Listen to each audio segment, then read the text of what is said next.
Carta 3.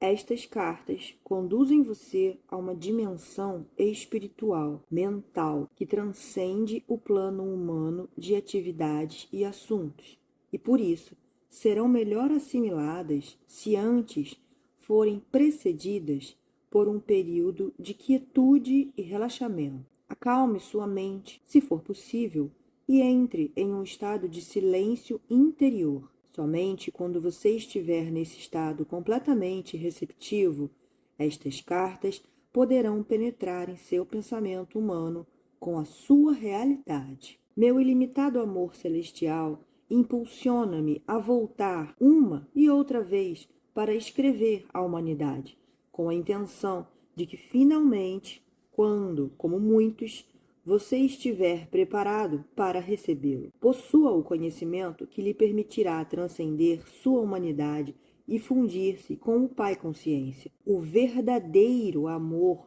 consciência, no qual realizam-se todas as coisas generosas e preciosas. Como disse antes e quero reiterar, toda a minha missão na Terra foi impulsionada pelo amor e foi dirigido somente ao ensinamento da verdade da existência, pois sem este conhecimento não há esperança de redenção do trabalho árduo que a humanidade nasceu para suportar. Eu sei que esta afirmação trará muito pesar aos seguidores sinceros e dedicados da religião cristã e àqueles que concentram sua fé inteiramente na pessoa de Jesus. Mas digo a verdade, para que você consiga se desfazer da condição humana que o impede de compreender plenamente a verdade universal e a verdadeira natureza da condição espiritual humana, que eu chamei de reino de Deus, você deve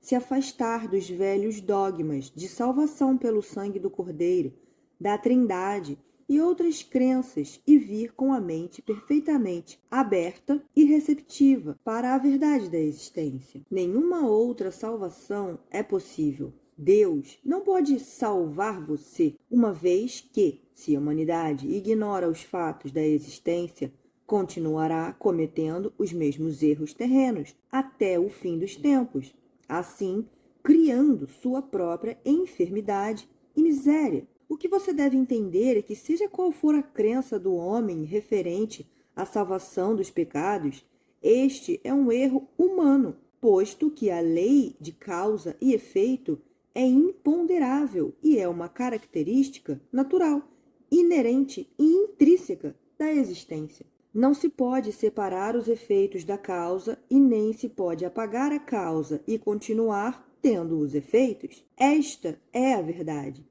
em cada nível do ser. Agora você pode estar suficientemente avançado em seu pensar para poder receber a seguinte verdade fundamental referente à sua existência terrena: a lei de causa e efeito. O semear e colher é o efeito visível do que você conhece por eletromagnetismo, e ninguém que tenha qualquer conhecimento de ciência poderia esperar que Deus deixasse de lado as leis do eletromagnetismo, as quais são atividade, ligação, rejeição. A atividade, ligação, rejeição, ou movimento, atração, repulsão, são os impulsos fundamentais da existência e da própria consciência humana, os quais originaram suas formas visíveis de vida e são os únicos instrumentos ou ferramentas da criação. Eles são responsáveis pela formação da substância ou matéria, pelo desenvolvimento das formas individualizadas e, finalmente,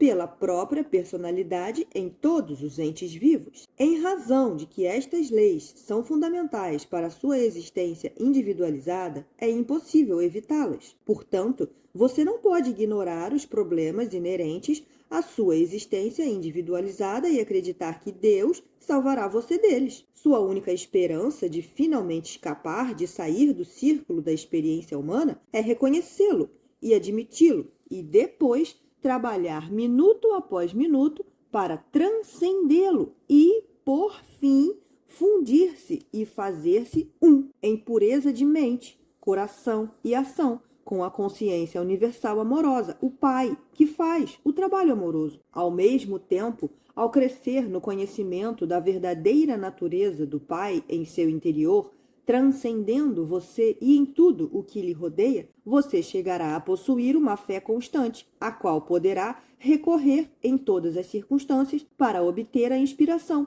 o poder e a elevação diretamente do Pai, que está em seu interior e ao seu redor. Você chegará a saber que realmente é o Pai quem o apoia e o guia rumo ao reino do Pai Consciência Amorosa. Você verá clara e abundantemente que, embora o Pai seja universal, ele também é individual para você. Ele o conhece e é consciente do seu pensamento e de seus problemas. No Pai Consciência Amorosa estão à sua espera soluções perfeitas para serem reconhecidas por você. Quando você reconhecê-las, for flexível e estiver disposto a escutar, estará livre da dor. Enquanto não estiver disposto a escutar, nunca receberá em plenitude o Pai Consciência Amorosa. Vou contar uma parábola. Imagine uma criança que grita e esperneia porque quer um sorvete. O tempo todo, enquanto faz esse barulho,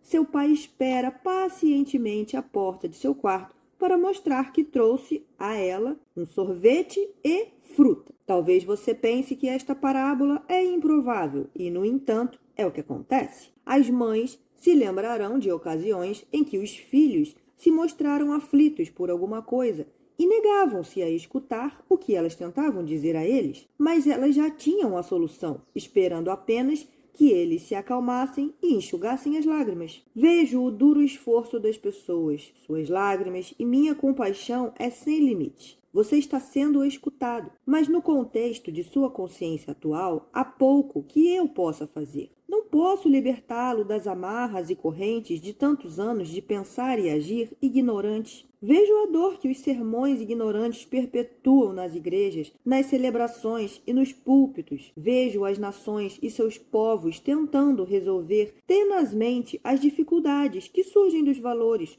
culturas e crenças religiosas tradicionais. Vejo as limitações em seu viver diário, a falta de satisfação de suas necessidades e de seus propósitos e sofrimentos que emana das relações de todo tipo. A consciência coletiva que está emanando do mundo é um miasma de temores, ressentimentos, aborrecimentos e turbulência emocional de desejos apaixonados, vingança e esgotamento entrelaçados com a compaixão, a determinação de elevar a consciência do mundo e o empenho na busca do amor incondicional daqueles que receberam inspiração e um grau de iluminação. Aproximo-me das pessoas que me chamam e trabalho com elas para aliviar suas angústias, mas seu esquema mental e suas crenças estão tão fortemente gravadas em seus cérebros que minha verdade não pode alcançá-las para trazer novo conhecimento às suas mentes. Ainda que brevemente e de maneira imperfeita, muitas ouviram. Faltou a elas, no entanto, a valentia para aceitar novas ideias e falar claramente. Além disso, não havia chegado o momento certo para atravessar as barreiras da consciência humana para ensiná-las. Mas agora é o momento certo. Vocês entraram em uma nova distribuição de frequências vibratórias que permitirá mais facilmente elevarem-se acima da materialidade da era precedente. Essa afirmação pode parecer estranha, mas há uma reserva de conhecimento referente às energias que vocês ainda não começaram a entender. Nesse momento, não há mente terrena capaz de compreender. Para vocês, é possível apenas imaginar o espectro de energia, o que não é a verdade. Assim, será de grande ajuda para você se puder aceitar minhas afirmações com confiança, porque elas são a verdade. Você está entrando em novas frequências de vibração pertencentes à consciência humana, que permitirão que siga adiante no desenvolvimento espiritual mental que descrevi na carta 1. Como me afastei um pouco do assunto, devo agora reiterar. Você não pode escapar das leis fundamentais da existência, no que se refere ao seu pensar e sentir, semear e colher, do mesmo modo que não pode escapar das leis do eletromagnetismo em seu mundo material, pois o eletromagnetismo é o impulso que produz a lei do semear e colher, do mesmo modo que o eletromagnetismo produz a forma dentro do campo fundamental das partículas de energia. E assim, não é possível continuar acreditando no dogma cristão e, ao mesmo tempo, tentar seguir estas cartas. O dogma referente à salvação por minha morte na cruz, a trindade, a ressurreição física da morte, o uso do incenso e outras formas estabelecidas de oração são errôneas, e os fatos que agora estão sendo apresentados nesta carta são a verdade. O dogma e os ornamentos sacramentais são o que se poderia chamar de pretextos para ganhar sua atenção e lealdade, mas obscurecem a verdade de meus ensinamentos. Portanto, estas cartas tinham que ser escritas. A única maneira pela qual eu poderia atingir o mundo neste momento em que ele está pronto para entrar em uma nova distribuição mental-emocional era usando uma mente receptiva, obediente e preparada para receber a instrução e fazer o trabalho manual por mim. Estas cartas oferecem o único meio pelo qual as pessoas encontrarão o caminho rumo à dimensão espiritual na qual todo o erro humano se dissolve e somente resta o amor. Qualquer outra coisa que possa ser dita é puramente racionalização e razão humana, e estas não são a verdade. As pessoas estão buscando novas formas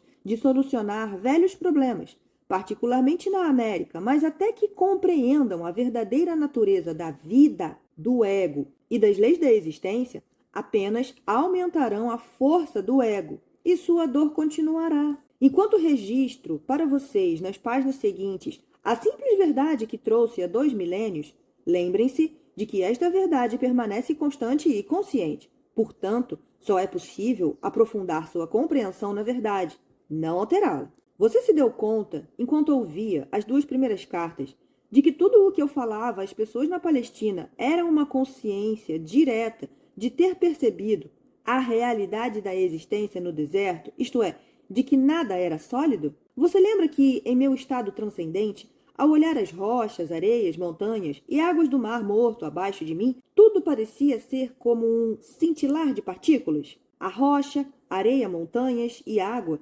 distinguiam-se umas das outras simplesmente pela diferença de intensidade no cintilar de partículas e pela aparente densidade delas dentro do clarão.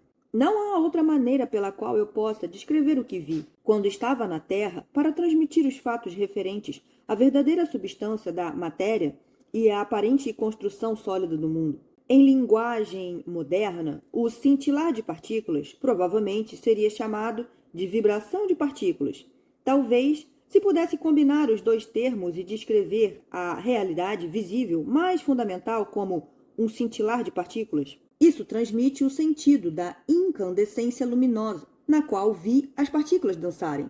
Tendo dito tudo isso como introdução para o relato de minhas atividades na Palestina, deixe-me levá-lo para um outro dia, 2000 anos atrás, quando o sol brilhava, o céu estava limpo, azul claro, e comecei a subir as colinas com meus discípulos, em uma tentativa de afastar-nos para descansar, meditar e orar. Mas isso não aconteceria. Tínhamos pensado em escapar, porém, apesar de dizer para as pessoas quais eram as nossas intenções, primeiro nós fomos seguidos por uns poucos, que então avisaram outros de que estávamos indo para os montes. Embora tivéssemos pedido que voltassem a seus lares, os poucos logo se tornaram um grande grupo de pessoas que nos seguia a certa distância. Insistiam em que eu falasse com elas. Você pode se perguntar por que elas estavam tão ansiosas para me escutar.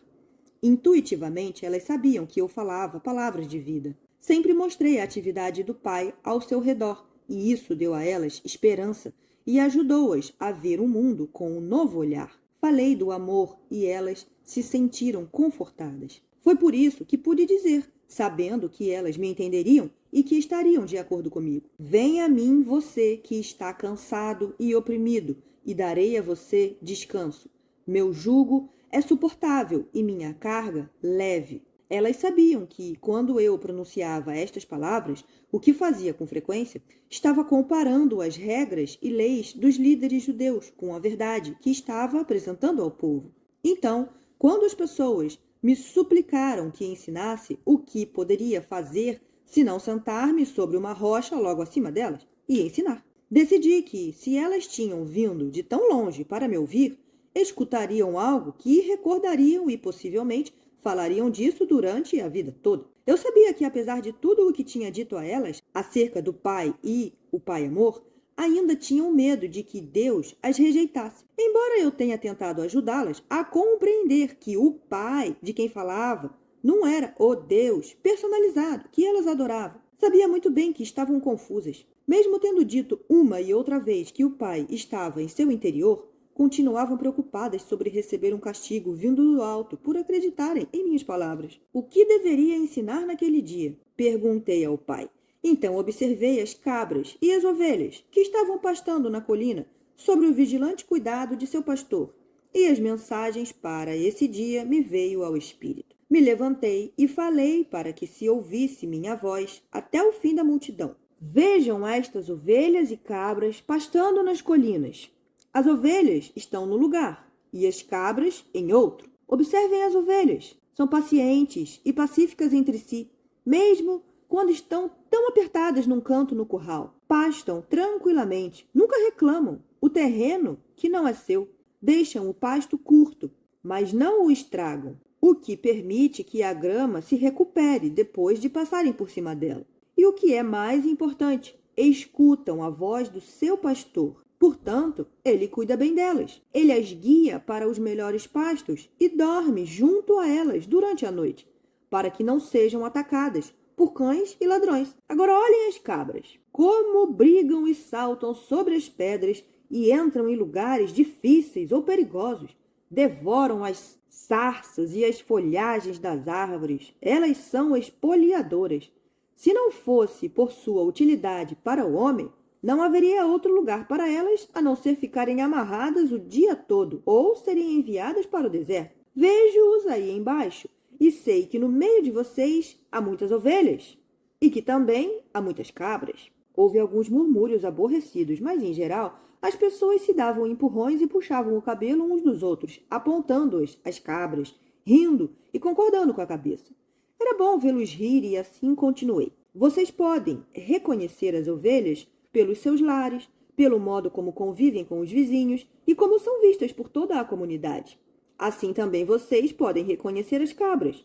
É possível que elas tenham muitos amigos? Houve um forte clamor na multidão. Não! Seguido de muito riso. O pastor segue as cabras e cuida delas. Ou elas têm que se cuidar sozinhas e chegar por si mesmas à casa à noite para ser ordenhadas. De novo a multidão ria e respondia de maneiras distintas, algumas muito engraçadas e engenhosas. E assim é com aqueles que são ovelhas e aqueles que são cabras. Vocês recebem a proteção do Pai, que são ovelha, e não são protegidos se são cabras, porque são teimosamente seguidos pelos seus próprios desejos todos os dias e possivelmente deixando atrás de si um rastro de destruição. Digam-me, o Pai pode proteger aqueles que são cabras? A multidão estava em silêncio, mas escutando atentamente. Vocês dirão então que o Pai está zangado com as cabras e não as protegerá. Ou dirão que, assim como o pastor cuida das suas ovelhas e cuidaria das cabras se elas permitissem, o Pai ama as ovelhas e as cabras da mesma forma, mas não pode protegê-las igualmente, por causa do comportamento natural das cabras? Considerem também os hábitos de alimentação das ovelhas e das cabras. As ovelhas se contentam comendo somente a erva para o qual seus estômagos estão perfeitamente preparados. Mas as cabras comem qualquer coisa que encontram e não respeitam sua constituição. O mesmo acontece com aqueles que não cuidam do alimento de suas mentes, pois não têm nenhuma meta fixa ou propósito claro, como as cabras.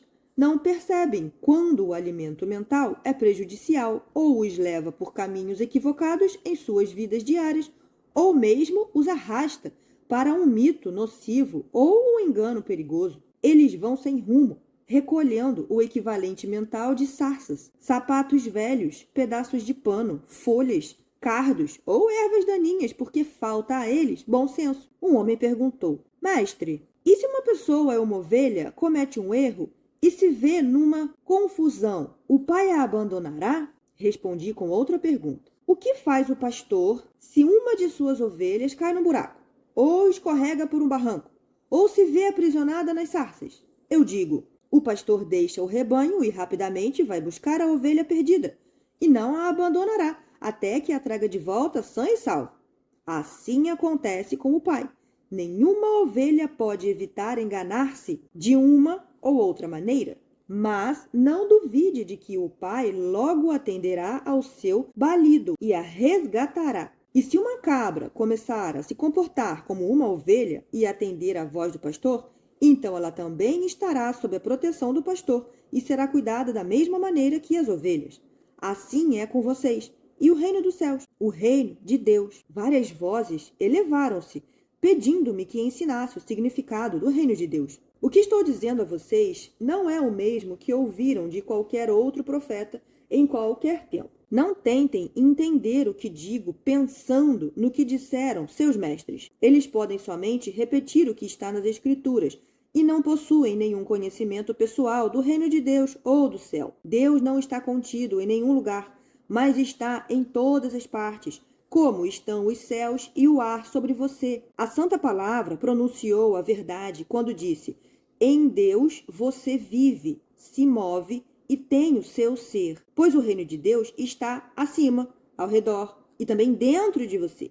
E vocês podem estar no reino de Deus. As pessoas exclamavam com impaciência: mas o que é isso? É um estado de mente e de coração no qual você está plenamente possuído por Deus, seu Pai. Quando você está nesse estado, o Pai é a cabeça de seu corpo e dirige tudo o que você faz e toda a sua vida. Algumas pessoas resmungavam: como isso é possível? É possível estar tão vazio do eu, de desejos egoístas, inimizades, raivas, ciúmes, cobiça, de desejo de vingança, que somente Deus fique no controle de sua mente e de seu coração. E depois, o que acontece? Perguntou uma mulher. Então você entra no estado de ser, que é dirigido por Deus.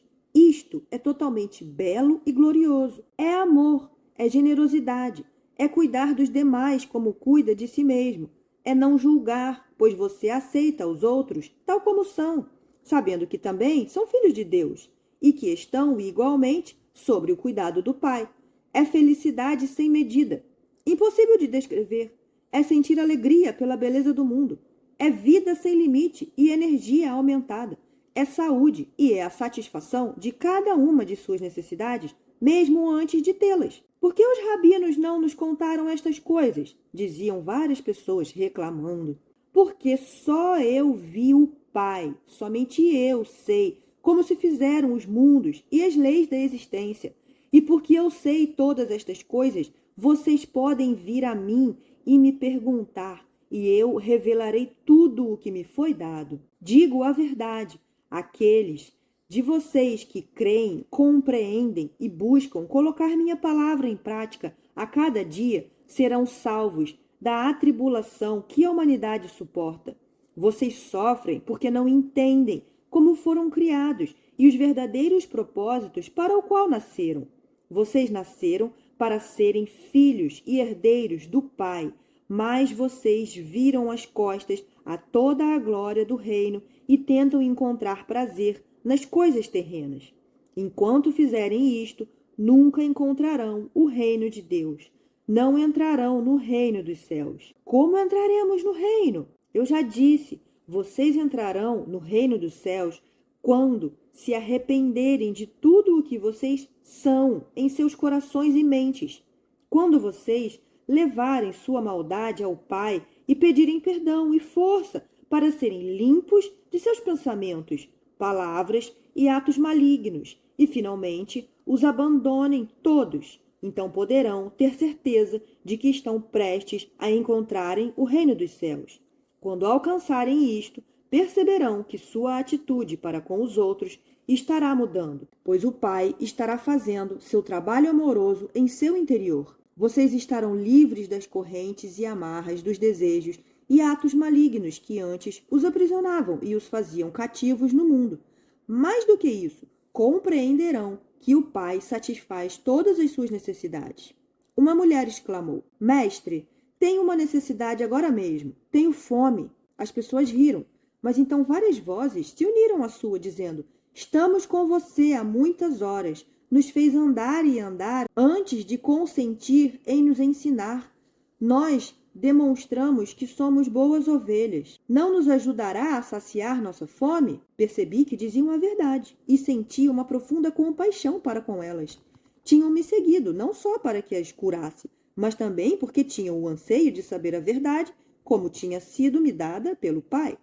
Eu tinha dito que o Pai satisfazia todas as suas necessidades. Esta seria uma oportunidade para mostrar o poder da fé e o poder que é Deus. Mostraria a elas que nada é impossível quando verdadeiramente se acredita como eu acreditava e percebia. Chamei meus discípulos e pedi que procurassem alguém entre os presentes que tivesse alimento. Encontraram uma criança com pão e peixe e os trouxeram até mim. Me afastei um pouco da multidão e tranquilamente contemplei o pão e os peixes, sabendo que não eram nada mais do que a mente poderosa de Deus, a substância de toda a matéria, tornada visível. Sabia que a mente poderosa de Deus era ilimitada e poderosamente ativa dentro de minha consciência. Sabia que a natureza do Pai era a satisfação das necessidades. Enquanto abençoava o alimento, sentia o poder fluir totalmente pela minha mente, corpo e mãos, e sabia que a fome daquelas pessoas seria saciada. Não sabia de que maneira, simplesmente sabia que seria. Depois, levei as cestas de comida e disse aos discípulos que dividissem o alimento ali contido, sentindo com absoluta certeza que todos ali teriam tanta comida quanto necessitassem. Ao cortar o alimento em pedaços e distribuí-los, o mesmo se multiplicava, e assim foi acontecendo até que toda a multidão teve sua fome saciada. Várias cestas ainda restaram, com sobras do alimento.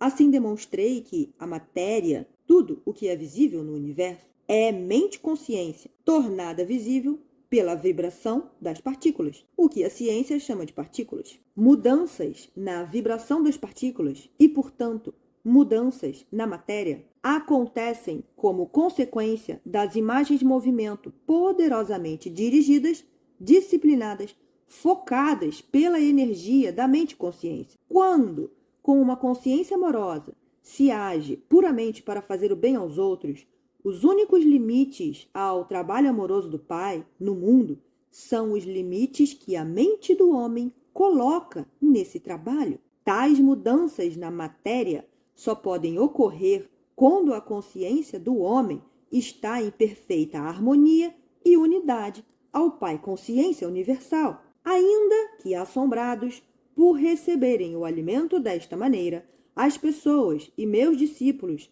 não compreenderam como tal coisa tinha se realizado.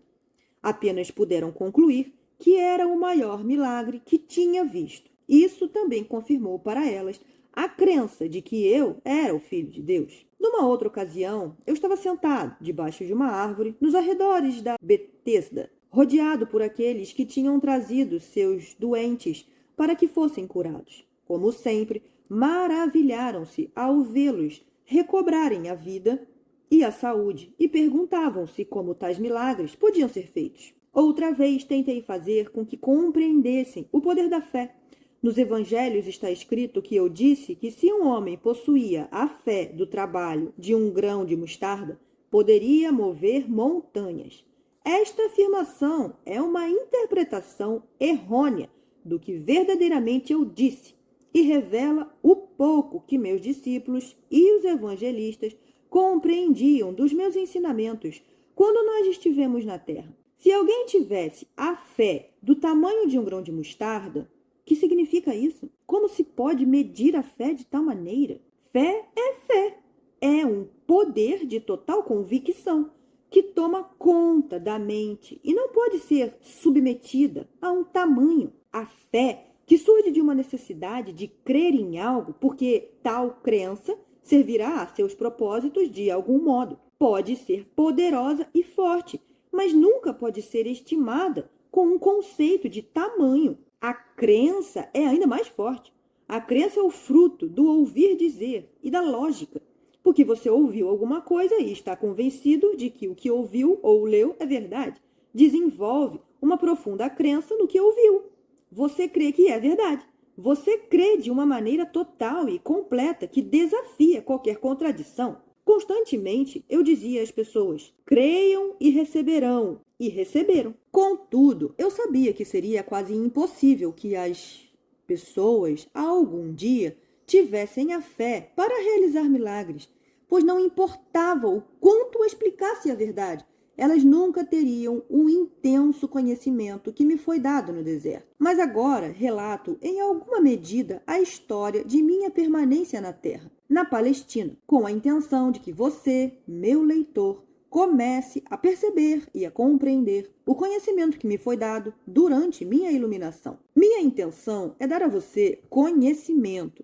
Saber algo de ouvir é o que se ouve de alguém, mas não se pode comprovar realmente que seja verdade. Conhecer é saber alguma coisa que foi dita ou que você leu, e as novas informações tornam-se conhecimento, porque o que você ouviu ou leu coincide logicamente com o realismo, com todos os pedaços de conhecimento que você já tem e sabe compreender e crer de maneira realística e lógica.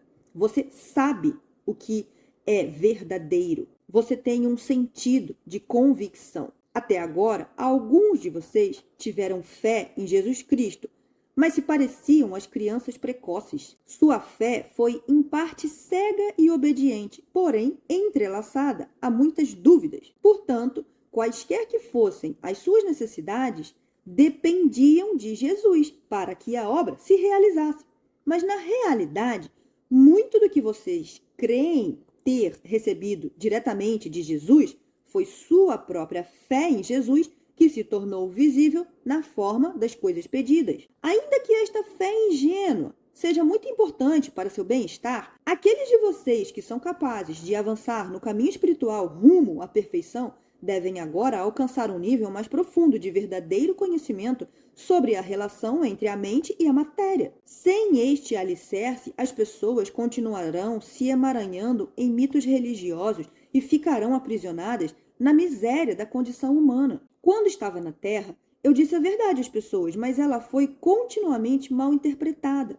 O que eu realmente disse sobre fé foi isso. Vejam esta grande árvore. Cresceu desde a menor semente que se possa imaginar. Vejam o tronco enorme, os galhos e sua frondosa copa. Todo esse enorme crescimento originou-se de uma semente pequena. Como isso aconteceu? Como aconteceu tal coisa? De onde vem toda a matéria da árvore e a frondosidade de que a ornamenta? Isso não é tão milagroso quanto os milagres que eu realizo para vocês dia após dia? O crescimento desta árvore não é tão obra do Pai quanto a cura que recebem os enfermos? Pergunto, o que é uma semente? Vocês podem responder-me? Não, não podem, mas vou dizer o que é. É uma entidade diminuta de conhecimento da consciência. É o conhecimento consciente daquilo em que se transformará. É um fragmento de consciência retirado da consciência criativa divina. É um fragmento do poder da mente, procedente do poder mental do Pai, o qual, ao ser plantado na terra e regado pela chuva, começará a vestir a si mesmo com a matéria visível da qual possui o conhecimento no fundo de si mesmo. Esse conhecimento é verdadeiro, é firme, é forte e sem desvios. Este conhecimento corporificado na semente é uma convicção da consciência. Todas as formas de vida surgem deste conhecimento unidirecionado de si, uma convicção na consciência.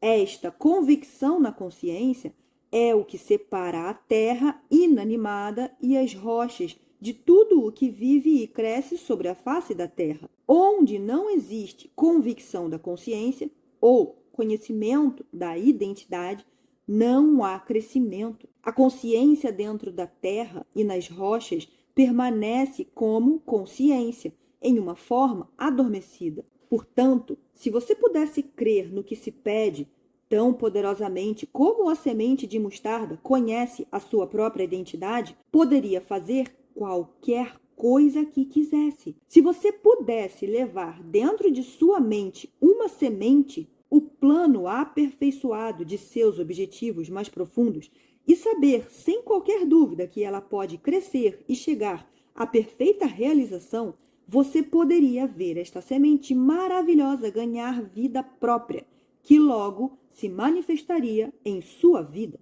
E com toda certeza, você poderia mover as montanhas de sua vida. Essas montanhas que se colocam em seu caminho e o impedem de alcançar tudo o que você deseja.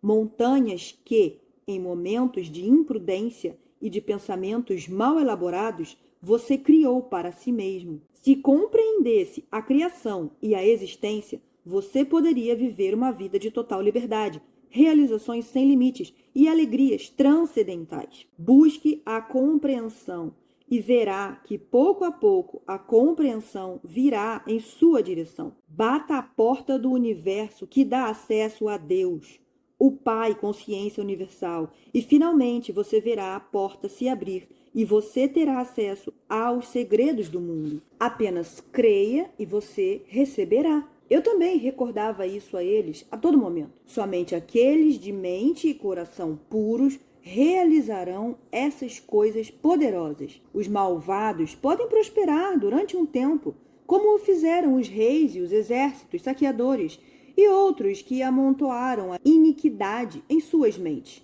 Foi permitido a eles fazer seu trabalho durante um tempo, pois da maldade surge um certo bem, mas no final fracassarão e o resto do mundo dirá injúrias contra seus nomes.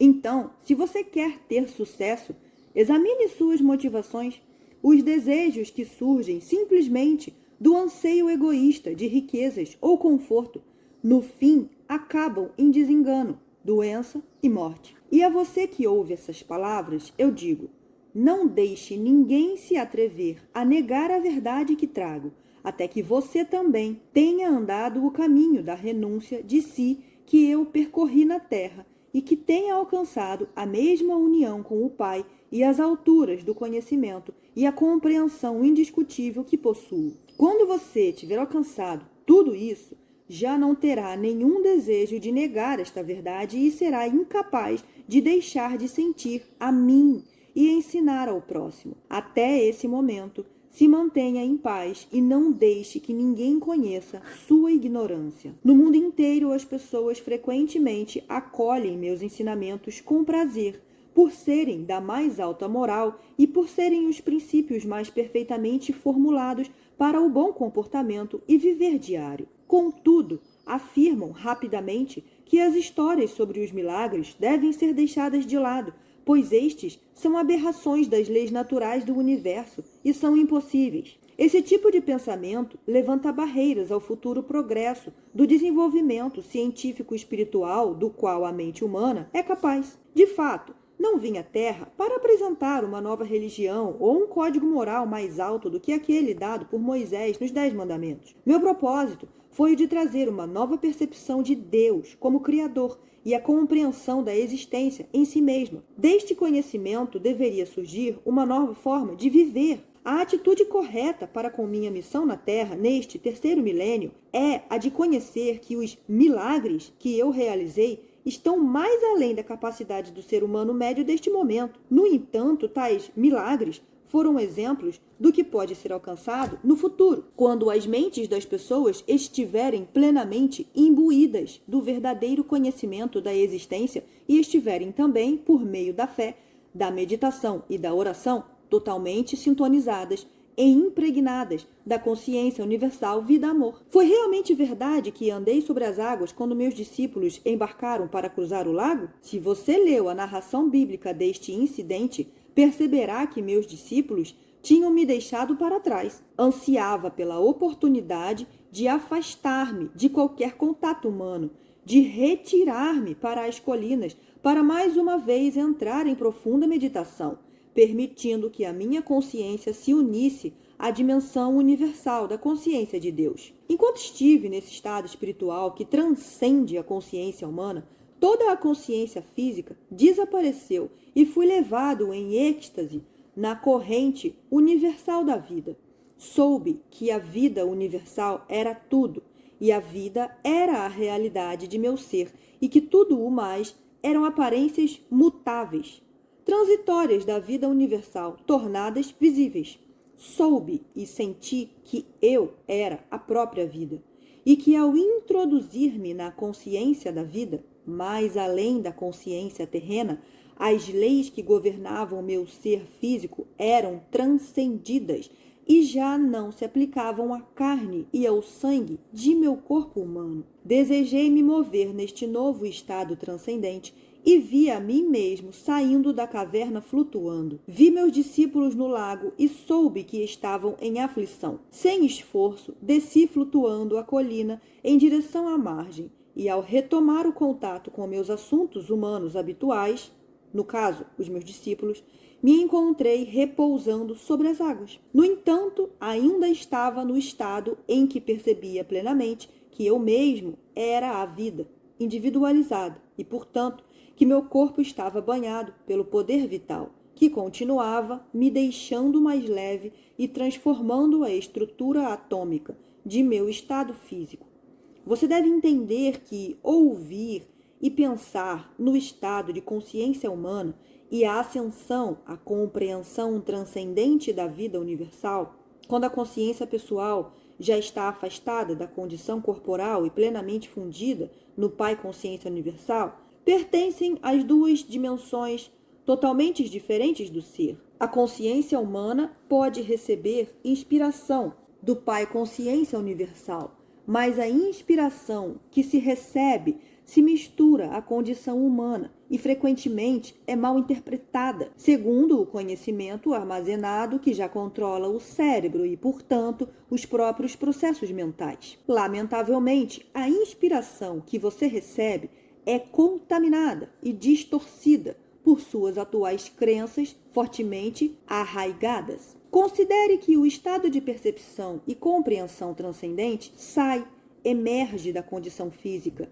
O cérebro já não está no controle, já não possui influência sobre o estado de percepção transcendente, que é a verdade essencial. Esse estado já não é mais controlado ou afetado pelas crenças humanas. Este é um estado de o que realmente é, que está por trás da manifestação visível da existência, em vez de estar na dimensão humana de o que se acredita que a existência é. É nesse estado de consciência transcendente que os milagres não são mais do que o trabalho normal da lei universal. Antes de continuar com esta narração de minha vida sobre a Terra, quero destacar novamente que tudo o que há no universo é um estado de consciência particular e individualizada, tornada visível. Tive que descer do meu estado de consciência de amor universal para experimentar de novo minha vida na Terra, que continua impressa de maneira duradoura na energia da consciência do mundo em si, a qual remonta ao momento de sua criação. Você deve compreender que, quando deixei meu corpo na Palestina, deixei para trás tudo o que pertencia àquela vida. Tinha cumprido minha missão. Portanto, quando morri na cruz, fui libertado, fui elevado em luz gloriosa, para participar da luz, para ser a luz e para regozijar-se na luz, que é amor universal, vida, beleza, harmonia, ventura e êxtase. Mover-se entre diferentes níveis de consciência não é tarefa fácil ou agradável. É somente porque minha missão na Terra não ficou completa quando morri na Palestina que volto agora para ajudar você a preparar sua entrada na nova era, uma fase nova da existência individualizada na Terra. Talvez você compreenda o que quero dizer com o desconforto deste empreendimento se tentar se recordar de alguma profunda tristeza que sentiu em sua vida e puder observar que sua reação atual possui quase o mesmo grau de tensão e estresse emocional da ocasião em que tal acontecimento se deu. Refletir sobre algum sofrimento ou tristeza passada trará a você vontade de chorar.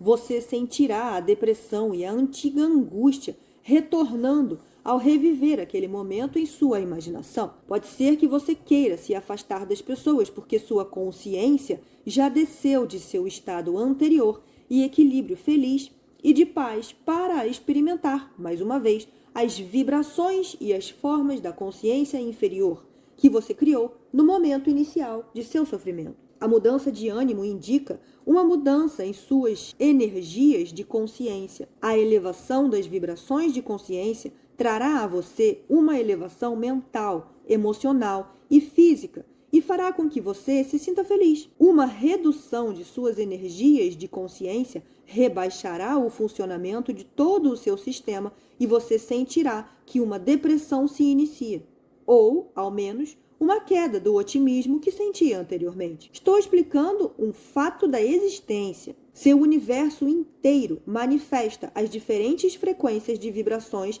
das partículas de energia da consciência. Ao moverem-se as frequências para cima ou para baixo, de um nível para outro, também as estruturas físicas e visíveis manifestam níveis de energias diferentes. Isso produz uma mudança nos padrões mentais e emocionais da aparência. Ao descer do seu estado de consciência para voltar a entrar nas condições de meus tempos na Terra, o que me move é tão somente meu amor pela humanidade. Faz 2000 anos que os cristãos estão revivendo o trauma de minha crucificação.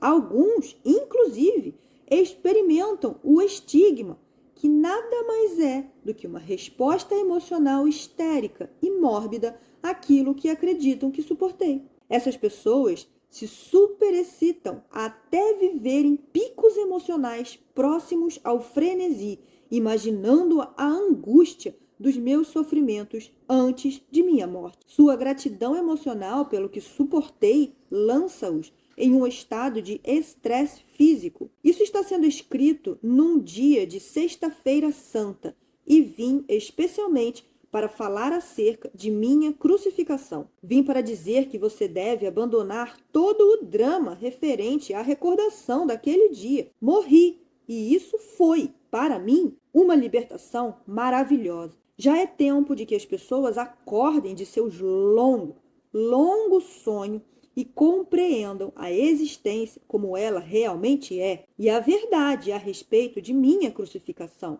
a qual esteve oculta até este momento. Na Sexta-feira Santa, ano após ano, através dos séculos pelo mundo todo, foi criado um estado de ser de consciência traumático e contaminado. Esse estado está tão longe da dimensão espiritual, da consciência criativa universal, quanto o inferno está distante do céu. Agora escolhi reviver minha vida sobre a terra no personagem de Jesus através da mente de alguém que recebe minhas palavras. Isto tem como finalidade ajudar o mundo a avançar rumo a uma nova fase de desenvolvimento espiritual mental. Por isso, peço àqueles que possam receber minhas palavras que abandonem esta prática de recordar minha morte e de excitar a abnegação física durante o jejum da Quaresma para recordar meus 40 dias no deserto. Como você pode perceber pelo que digo, meus dias no deserto foram de grande felicidade e bem-aventurança espiritual. Muitos acontecimentos de grande significado espiritual ocorreram justamente antes de minha morte. Eles são exemplos magníficos das grandes leis cósmicas em ação dentro de sua dimensão de existência. Agora estou lhe dando uma breve narrativa destes acontecimentos importantes. Meu propósito é o de iluminar completamente sua mente e dar conhecimento mais além de qualquer conhecimento recebido por qualquer outra pessoa em seu universo. Quando comecei a preparar os meus discípulos para a minha morte que se aproximava, tive uma tarefa terrivelmente difícil. Custava muito a eles conter o choque e o assombro. Pensar que eu seria crucificado como um criminoso comum era repugnante, inexprimível e, além disso, não queriam me perder de vista. Tinham-os chamado para me seguir e abandonar suas vidas, as quais tinham sido bastante prósperas. Tinham abandonado suas famílias e seus lares para refazer suas vidas ao meu lado e de meu trabalho. Tinham se orgulhado de meu caminhar pelas cidades. Tinham estado dispostos a juntar-se a mim e eram conhecidos como meus discípulos, apesar da rejeição e da dura crítica dos líderes religiosos. E mais ainda, amavam-me e me respeitavam tanto pela forma como eu vivia meus próprios ensinamentos, como pela maneira como curava tantas pessoas, com paixão e pelo consolo que trazia às suas vidas desventuradas. Acreditavam verdadeiramente que eu era o Filho de Deus. Como o Filho de Deus podia acabar na cruz? Perguntavam-se. Aumentava o espanto com cada pergunta. Era impensável. Sentiam que um tremendo vazio se abria diante de suas vidas, uma enorme cratera na terra onde pisavam e uma vasta extensão de instabilidade e de falta de propósito dentro deles mesmos. Não se atreviam a contemplar a minha futura crucificação da qual eu falava. Tal acontecimento destruiria tudo aquilo em que tinham acreditado com todo o seu coração. Desta maneira, meus discípulos resistiam muito fortemente ao que eu tentava dizer e afirmava repetidamente que tal coisa nunca poderia ocorrer. Agi com firmeza contra suas teimosas negativas e finalmente sentiram-se obrigados a silenciar seus argumentos e a, aparentemente, aceitar que tal coisa poderia ser possível. Disse a eles que depois de minha morte me veriam de novo e que esperava que continuassem o trabalho que eu tinha começado. A dor e as discussões que eu tinha provocado entre meus discípulos também me afetaram profundamente. Não era tarefa fácil ir a Jerusalém, onde o meu destino me esperava. Acima de tudo, me perguntava se estaria à altura daquele grande desafio para com a resistência. Seria capaz de transcender a condição física e entrar no Pai Consciência Universal e ali ficar até morrer? Às vezes eu me sentia profundamente assustado diante do Calvário, mas não me atrevia a revelar esse temor a meus discípulos. Assim, comecei minha última viagem em direção a Jerusalém, com grande confusão de sentimentos. Por um lado, estava cansado de curar, falar e ensinar as pessoas que me escutavam boquiabertas e não tinham nenhuma real compreensão do que eu tentava dizer. Tinha pensado que meu conhecimento tornaria as pessoas capazes de sair de sua miséria e, pelo menos, estabelecer contato com o Pai e obter um vislumbre do reino dos céus. Não havia nenhuma evidência de tal despertar espiritual, nem mesmo entre os meus discípulos. Meu desapontamento e sentimento de fracasso trouxeram-me contentamento ao pensar em abandonar a vida terrena rumo à gloriosa existência que sabia que me esperava depois da morte. Ao mesmo tempo, me perguntava como poderia suportar a dor da crucificação. Ao longo de minha missão, meu estado mental era mais ou menos pacífico e consistente, frequentemente em júbilo, com os pensamentos focados no Pai Consciência Amorosa, autor de todo o ser, sabendo que bastava pedir e o que pedisse rapidamente seria manifestado. Eu seria capaz de manter minha serenidade quando fosse apresentado diante do conselho, levado para a crucificação, pregado na cruz com meu peso, pendurado pelas minhas mãos? Como estava dando lugar às dúvidas e temores, o nível normal das frequências de minha consciência estava baixando. Eu estava descendo novamente as frequências da consciência do plano terreno. Voltei a ser vítima de minha antiga agressividade, que me incitava a atos irracionais que eu não teria sequer considerado quando estava em meu estado anterior de total harmonia com o Pai Consciência Amorosa. Minhas dúvidas e conflitos se exteriorizavam em minha vida como emoções e impulsos humanos que eram opostos à lei cósmica do amor. Primeiro aconteceu o episódio da figueira. Tinha fome e fui em direção à árvore, não esperando verdadeiramente encontrar frutas, porque não era a estação de figos. Ao ver que a busca era infrutífera, amaldiçoei a figueira. 24 horas depois, ela havia murchado até as raízes. Foi uma experiência chocante. Era a primeira vez que minhas palavras tinham causado dano a algo. Contudo, mostrou claramente a meus discípulos o poder do pensamento para o bem ou para o mal. Demonstrou que quanto mais espiritualmente evoluída é uma pessoa, maior é o impacto de suas palavras no meio ambiente. Aproveitei a oportunidade para explicar a meus discípulos que eu tinha me comportado de maneira irrefletida, como o fazia a maioria dos homens e mulheres que, tendo grandes expectativas, não consegue o que quer. Essas pessoas costumam reagir com raiva, lágrimas e até com palavras fortes que podem ou não significar desejar mal ou maldizer a pessoa que tenha negado o que elas desejavam. Eles já tinham visto por eles mesmos o que minha maldição tinha causado à figueira. Agora deveriam compreender que, tendo uma forte convicção, poderia ser concedido a eles qualquer coisa que pudessem desejar ou imaginar, mas também deveriam estar constantemente conscientes de sua própria condição mental e emocional. Não deveriam guardar rancor dos outros, mas sim perdoar rapidamente. Do contrário, poderiam causar muito mal àqueles com quem estivessem ressentido, e isso seria devolvido a eles no devido tempo, como a colheita do que semearam. E mais ainda, tal como é a semeadura, assim é a colheita. Sabia que o que eu tinha causado à figueira, inevitavelmente, retornaria para mim de uma ou outra maneira. Então levei os meus discípulos para o templo.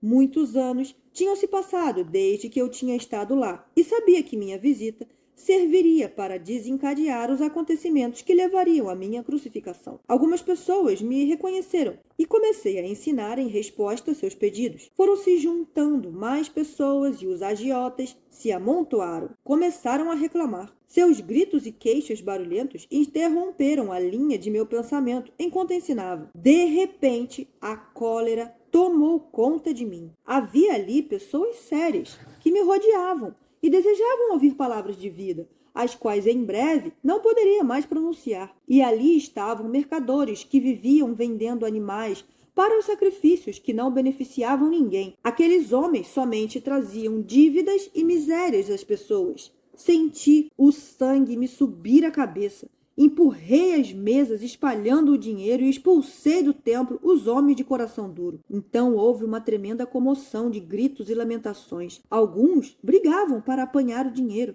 Os mercadores amaldiçoaram-me, chamando-me de malvado, dizendo que eu fazia o trabalho de Beelzebu e outros 1000 demônios mais. Os sacerdotes, os fariseus e todas as pessoas que valorizavam os sacrifícios no templo vieram correndo para averiguar a causa do barulho e da confusão. Ouviram a história dos mercadores e se sentiram tão ofendidos com meus atos que se lançaram aos gritos em condenações e lamentos para assim impressionar os sacerdotes, cada um protestando mais alto do que seu vizinho, demonstrando seu horror pelo que eu tinha feito. Nunca antes tinha se visto tal coisa no templo. Até mesmo aqueles que antes tinham me escutado estavam incomodados pela minha obstinação e se perguntavam que tipo de homem eu poderia ser. Estavam juntos vendo os acontecimentos quando os sacerdotes e fariseus se aproximaram e os convenceram de que eu tentava destruir tudo aquilo no que acreditavam, pregando um Deus falso, totalmente contrário a qualquer coisa que tinham ouvido falar nas sinagogas. Os sacerdotes passaram a eles a sua própria raiva ultrajada e convenceram-nos de que meu pecado também os contaminaria se continuassem a dar ouvidos às minhas loucuras. Aos poucos, as pessoas se convenceram de que eu era uma má influência e que deveriam afastar-me do caminho antes que eu pudesse transtornar a paz do país e atrair a ira do governador romano sobre a Palestina. Meus discípulos, envergonhados pelo que eu tinha feito, sigilosamente deixaram o lugar e esconderam-se entre as ruelas, a algumas distâncias do templo. Quando mais tarde regressaram para onde eu estava, demonstraram claramente que estavam profundamente incomodados com os meus atos. Perguntavam-se se eu tinha perdido o juízo ou se tinha ficado louco, profetizando minha morte e depois fazendo aquelas coisas que provavelmente a provocariam. Foi nesse momento que Judas, aquele que nunca havia abandonado verdadeiramente suas crenças judaicas, começou a duvidar de que eu fosse verdadeiramente o Messias. Fazia 3 anos que eu ensinava o povo e não se via nenhum sinal de que o domínio romano se enfraquecia. 3 anos e as pessoas não estavam mais perto da felicidade que eu havia prometido. E agora parecia que estava a ponto de converter-me num perturbador da paz, fazendo cair a ira de Roma sobre suas cabeças. Judas ficou sabendo que o sumo sacerdote judeu queria se desfazer de mim e então ofereceu seus serviços para me identificar, quando assim fosse pedido. Quando foi a hora de celebrar a Páscoa com os meus discípulos, organizei uma ceia com todos reunidos num grande salão. Sabia que aquele era a última vez que comeria na terra. Não desejo voltar profundamente à consciência daquela noite. Senti grande tristeza por ter que deixar meus discípulos que tinham me servido tão bem. Com tristeza, todos os meus temores e conflitos reapareceram. Tive momentos de profunda autopiedade. Senti que ninguém compreendia o que havia procurado fazer pelo meu povo e o sacrifício que estava disposto a fazer por ele. João estava contando uma expressiva história sobre a última noite dos israelitas no Egito, antes de escaparem para o deserto. Falava das instruções de Moisés ao chefe de cada família para que matassem um cordeiro sem mancha, que o cozinhassem de certa maneira e pintassem com aquele sangue as portas das moradias israelitas, porque naquela mesma noite viriam os anjos para matar todos os filhos primogênitos dos egípcios e o seu gado. Com vivacidade, recordou a agitação dos egípcios ao despertarem e encontrarem o primogênito de cada lar ensanguentado, sem que nenhum tivesse se salvado. Era o tipo de história horrível que eu rejeitava por não ter nenhum valor para a pessoa que buscava a verdade espiritual mais elevada. Eu me perguntava até que ponto meus discípulos realmente tinham entendido quando eu falava de seu Pai Celestial e seu amor por toda a humanidade. Como podiam entusiasmar-se com o pensamento de anjos matando os primogênitos dos egípcios, quando eu tinha dito com toda a clareza que Deus, o Pai, era amor. Mas os judeus sempre haviam se preocupado com o derramamento de sangue para redimir seus pecados. Até mesmo Abraão, o fundador da nação israelita, convenceu-se de que devia levar o seu único filho ao deserto, matá-lo e oferecê-lo em sacrifício a Deus. Um pensamento pagão e revoltante. Pensei nos sacrifícios de animais no templo, amando a todos os seres vivos da criação como eu amava. Essa prática era para mim uma abominação.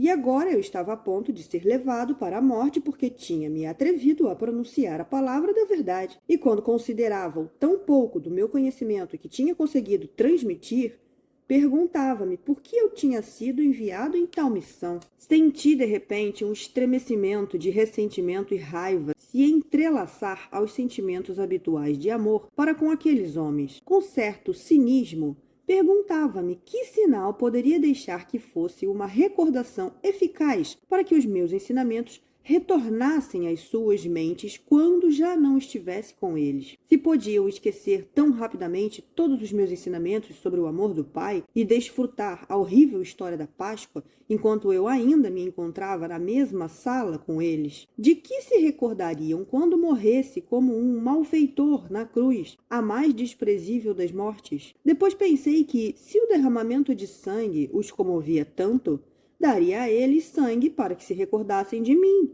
Com essa reflexão irônica, apanhei um pão, parti-o, passei-o a meus discípulos e disse que o comessem. Comparei o pão partido com o futuro de meu corpo partido e pedi que repetissem o partir o pão e o distribuir, em lembrança do sacrifício de meu corpo para trazer a verdade sobre Deus e a verdade sobre a vida, a verdade sobre o amor. Percebendo que eu estava com um humor estranho, pararam de comer, escutaram, pegaram o pão e comeram em silêncio. A seguir, tomei minha taça de vinho e a entreguei, dizendo que cada um devia beber dela, posto que era o símbolo de meu sangue que logo seria derramado, porque tinha me atrevido a trazer a verdade da existência. Vi que meu tom de voz tinha tocado a alguns deles. Sobriamente, cada um tomou um gole e depois passou a taça para quem estava a seu lado. Mas ainda não diziam nada. Percebiam que eu estava sério e que já não toleraria mais discussões. Então eu disse que um deles me trairia. Em segredo entendia os seus motivos e sabia que ele era uma parte necessária da futura sequência de acontecimentos. Simplesmente cumpriria o papel que sua natureza o levava a desempenhar. Eu sabia que ele sofreria muito e senti compaixão por ele, mas guardei estes sentimentos só para mim. Ao mencionar que um deles me trairia, disse a Judas que saísse para fazer rapidamente o que tinha que fazer. Os discípulos despertaram, se perguntando se realmente aquela era sua última ceia comigo. Havia muita angústia emocional, perguntas, inclusive recriminações por tê-los colocado em tal armadilha. Outra vez, perguntaram-se o que fariam de suas vidas depois que eu me fosse. Perguntavam-se qual seria seu lugar na comunidade se eu fosse crucificado. As pessoas zombariam deles, queixavam-se. Ninguém voltaria a confiar no que dissessem. Profundamente entristecido pela resposta egoísta diante de minha situação, assegurei a eles que não tinham que temer por sua própria segurança. Deveriam abandonar-me e não haveria ligação entre eles e a minha crucificação. Sugeri que depois de minha morte se dispersassem e voltassem para a Galiléia. Pedro comoveu-se profundamente e reagiu com violência, negando que algum dia me abandonaria. Mas é claro, foi o que ele fez. Mesmo depois de todo o amor que tinha por meus companheiros e de tudo o que desejava obter para eles, naquele momento de minha própria necessidade, ainda encontrava total falta de compreensão, até resistência. Sua única preocupação era sobre o que poderia acontecer a eles. Não houve nenhuma palavra amável, oferecimento de ajuda ou angústia pela minha dura prova futura. Como era duro o coração humano, pensei.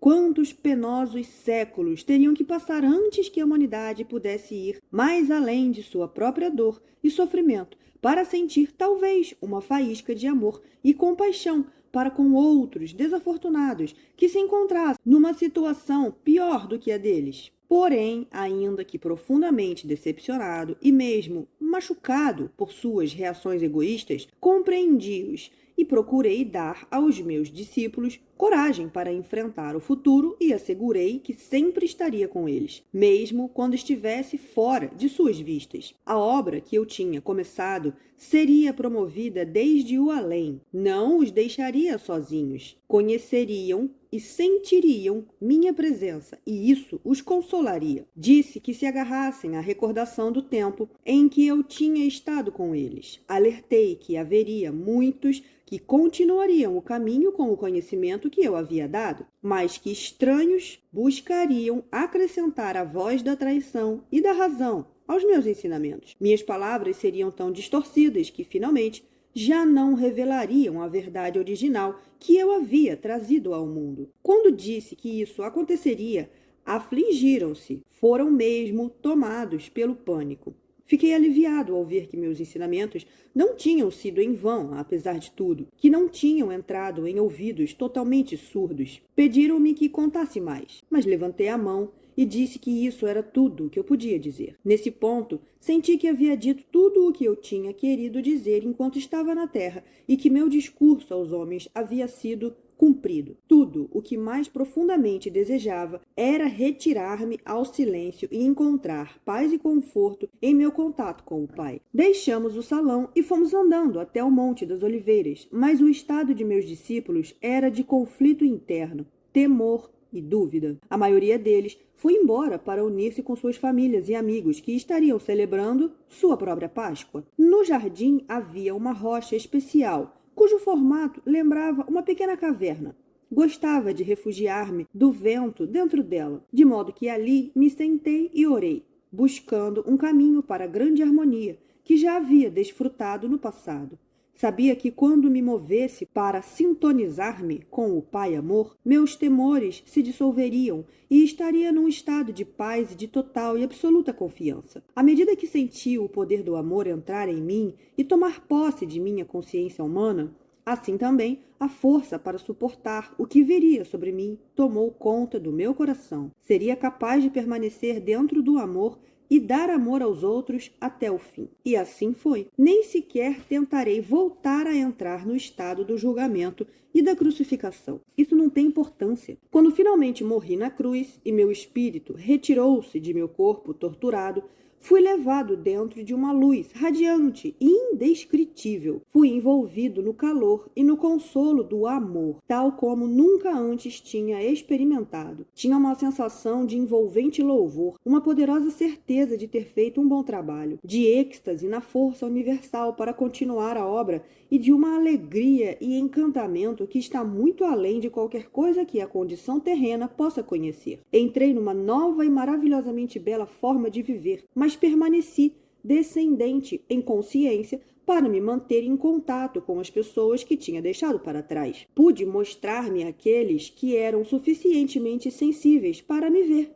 No entanto, A história de que Tomé supostamente colocou os dedos em minhas feridas é um disparate. Meus discípulos não sabiam que eu tinha combinado secretamente com José de Arimateia que, depois de minha morte, ele levasse meu corpo para o seu próprio túmulo ainda sem uso, onde então seria ungido segundo o costume, antes do pôr do sol. Depois, quando a noite chegasse e todos em Jerusalém estivessem cumprido o sabá, ele, ajudado por 2 serviçais de confiança, a cavalo, levaria o meu corpo às escondidas durante a noite e por caminhos ocultos durante o dia, a uma montanha nos arredores de Nazaré, na Galiléia. Ali, seguindo minhas instruções e ajudado por minha família, encontraria uma pequena gruta oculta que tinha me dado refúgio nas tormentas e das pessoas quando eu era um jovem infeliz e rebelde, em disputa com o mundo todo. José prometeu-me que encontraria a gruta seguindo um mapa que eu havia dado a ele e que me deixaria ali, depois de mais um embalsamento. Depois, reconstruiria a pequena entrada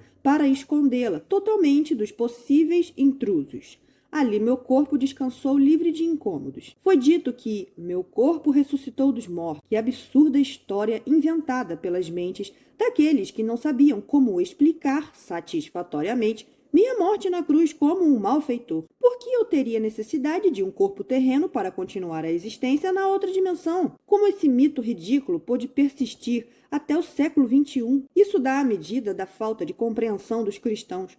O fato de, até hoje, terem aceitado cegamente tal dogma. Pense nisso com cuidado. Tendo sido liberado de um corpo terreno e tendo vivido a experiência e êxtase e de glorioso encantamento que é a passagem a uma dimensão superior da consciência universal, por que eu iria querer voltar à dimensão terrena e entrar em meu corpo outra vez? Que utilidade isso teria para mim em seu mundo e no meu? Enquanto a substância física de meu corpo, durante a vida na Terra, poderia ser espiritualizada quando estivesse perfeitamente harmonizada com o Pai Consciência Amorosa. Meu corpo não seria um transtorno e impedimento para minhas viagens posteriores nos reinos espirituais superiores? As coisas visíveis não são mais do que uma manifestação das frequências vibratórias específicas na consciência, que produzem um cintilar de minúsculas partículas, criando um aspecto de matéria sólida. Cada substância visível possui sua própria frequência vibratória única. Uma mudança na taxa de vibrações produz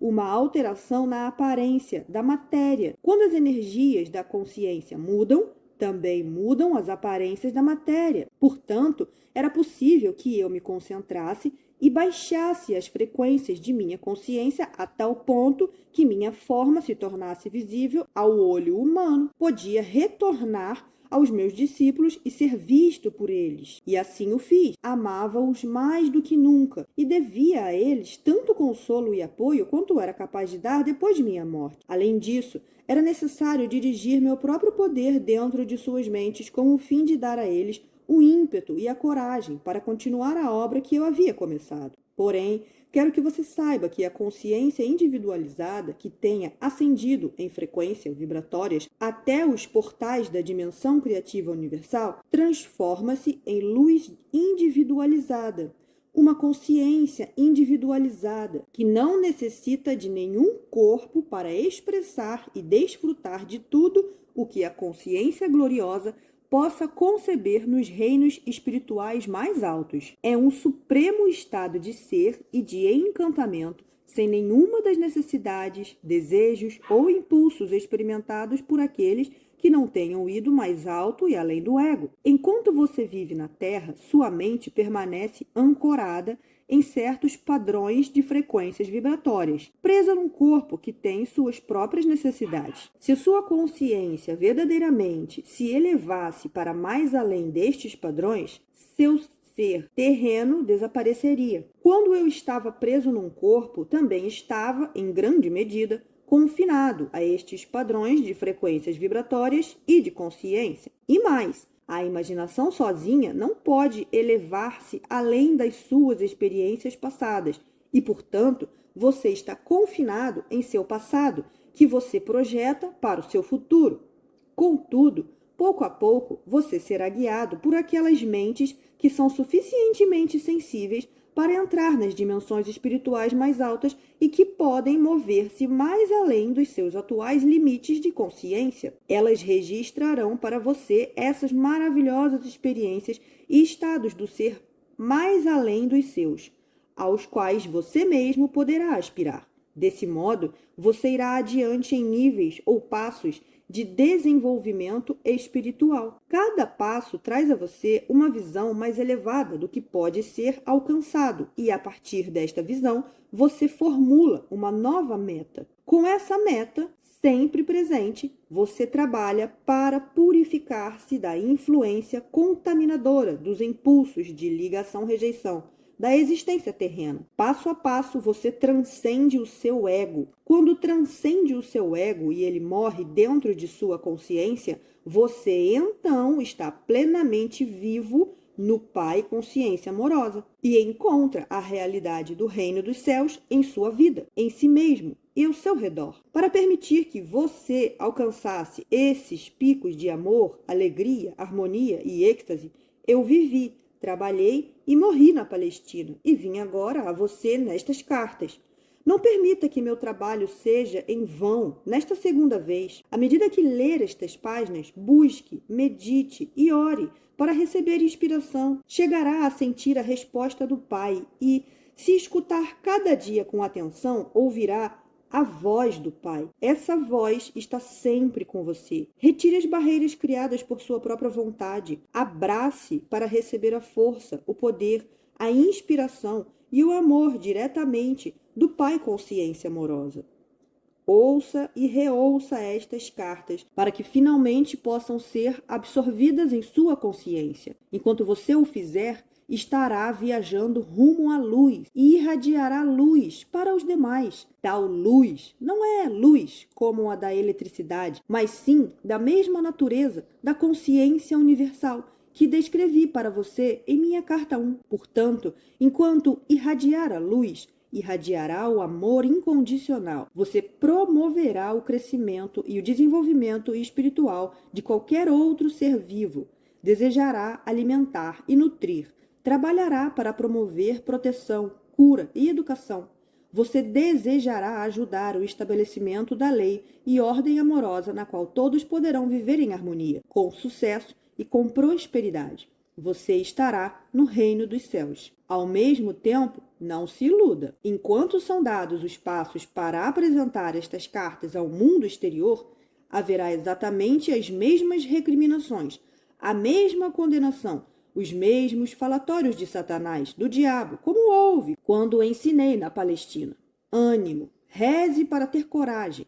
Aqueles que suportarem até o final se elevarão por cima da confusão e da violência e descansarão na paz e na alegria do reino.